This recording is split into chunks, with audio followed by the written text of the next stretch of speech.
Assalamualaikum warahmatullahi wabarakatuh.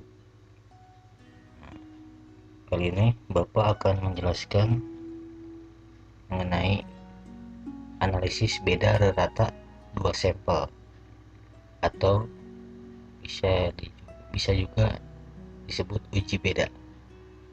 Uji beda rata dua kelompok data merupakan salah satu teknik analisis inferensial dengan pendekatan komparasi atau perbandingan. Analisis inferensial secara garis besar dibedakan menjadi dua. Pertama, analisis asosiasi atau korelasi, dan ini salah ketik, dan analisis komparasi atau perbandingan. Oke, ini tinggal baca saja. Bapak mau membahas perhitungannya nanti lebih jelasnya. Pada pertemuan kali ini Bapak akan membahas mengenai uji T untuk dua kelompok data dari satu kelompok sampel berpasangan. Uji T berpasangan merupakan salah satu metode pengujian hipotesis di mana data yang digunakan tidak bebas atau berpasangan. Uji ini dilakukan dengan cara membandingkan data sebelum dan data sesudah perlakuan dari satu kelompok sampel, atau membandingkan data antar waktu dari satu kelompok sampel. Pengujian hipotesisnya sebagai berikut. H0 mu A sama dengan mu B, H1 mu A tidak sama dengan mu B. Jadi ini bacanya mu A, artinya rata data sesudah treatment atau sesudah perlakuan tertentu.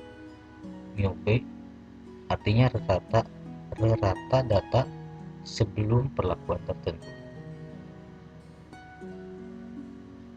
Nah, ini rumusnya. T sama dengan MD dibagi akar sigma X kuadrat D dibagi N dikali N kurangi 1. Ini keterangannya.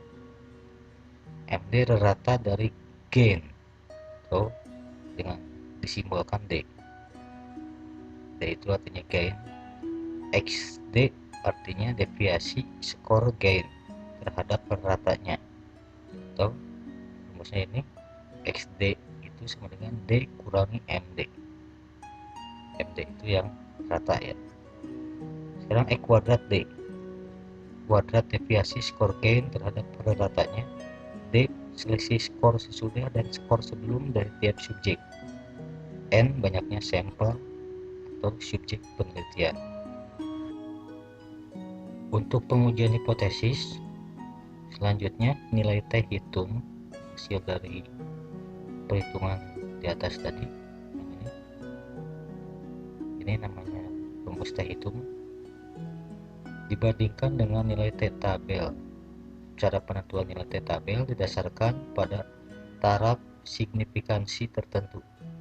Misalnya alfanya 0,05 atau 5%. Jadi maksudnya taraf kesalahannya itu 5%, 0,05. Yang sering digunakan dalam penelitian itu biasanya menggunakan alfa ini 5%, atau ada juga yang menggunakan 1%. Kita menggunakan 5%. Dan DK, derajat kebebasan, rumusnya N kurangi 1. N itu banyaknya sampel atau banyaknya responden dikurangi 1. Kriteria pengujian hipotesis uji T, tolak H0 jika T hitung lebih dari T tabel. Terima H0 jika T hitung kurang dari T tabel. Baiklah, kita lihat contohnya. Dilakukan penelitian untuk mengetahui tingkat signifikansi pemahaman siswa pada mata pelajaran PAI dengan perlakuan pemberian soal pada tes awal dan tes akhir sebagai berikut. Skor tabel 1, skor perolehan tingkat signifikansi pemahaman siswa. Oke, jadi ini sebelum ini tes awal, pretest. Jadi pada saat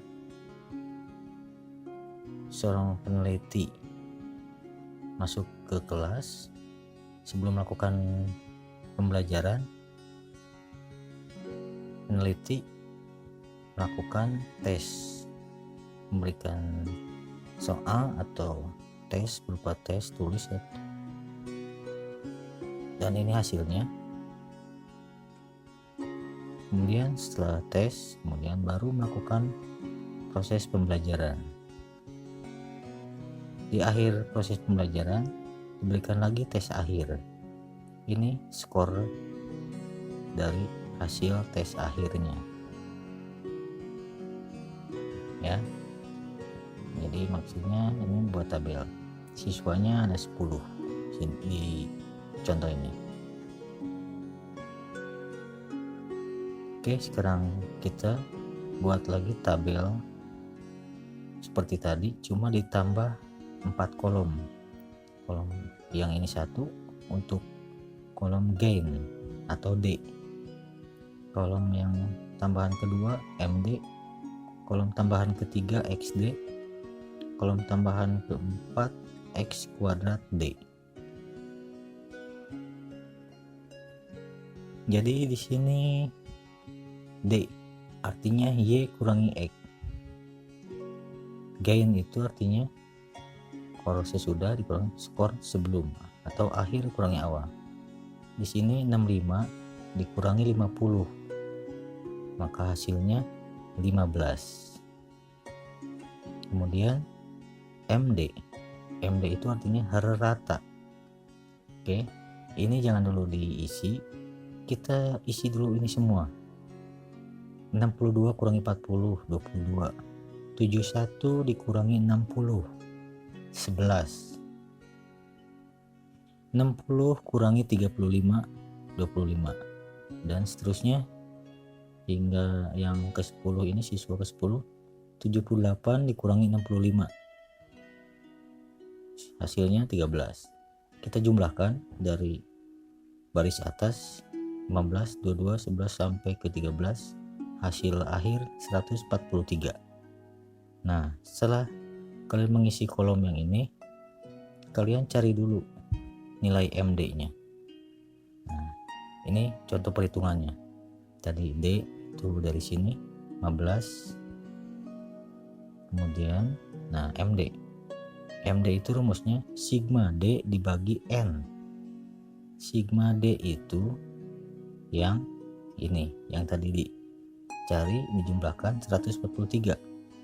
Jadi 143 dibagi N nya itu banyak sampel, banyak siswa, banyak responden, bagi 10, hasilnya 14,3. Nah, baru nilai ini dimasukkan ke sini.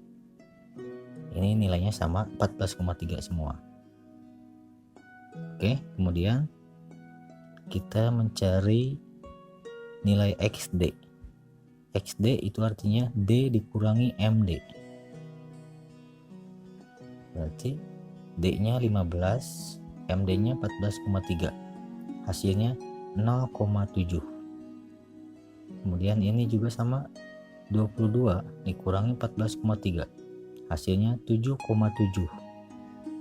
Dan seterusnya hingga yang terakhir 13 dikurangi 14,3, hasilnya negatif 1,3. Kenapa negatif? Karena ini angkanya 13, ini 14. Angka kecil dikurangi yang angka besar, maka hasilnya negatif. Kemudian kolom yang keempat, tambahan keempat ini X kuadrat D. X kuadrat D artinya XD dikali XD. Jadi 0,7 dikuadratkan atau 0,7 dikali 0,7, hasilnya 0,49. 7,7 dikali 7,7, hasilnya 59,29. Sama dengan yang responden terakhir, negatif 1,3 kuadrat, yang artinya negatif 1,3 dikali negatif 1,3, hasilnya 1,69. Kenapa ini hasilnya nggak ada yang negatif? Karena negatif kalau dikuadratkan atau negatif dikali negatif hasilnya positif. Setelah kalian menghitung X kuadrat D, dijumlahkan semua dari baris pertama hingga baris terakhir, diperoleh skor 286,1.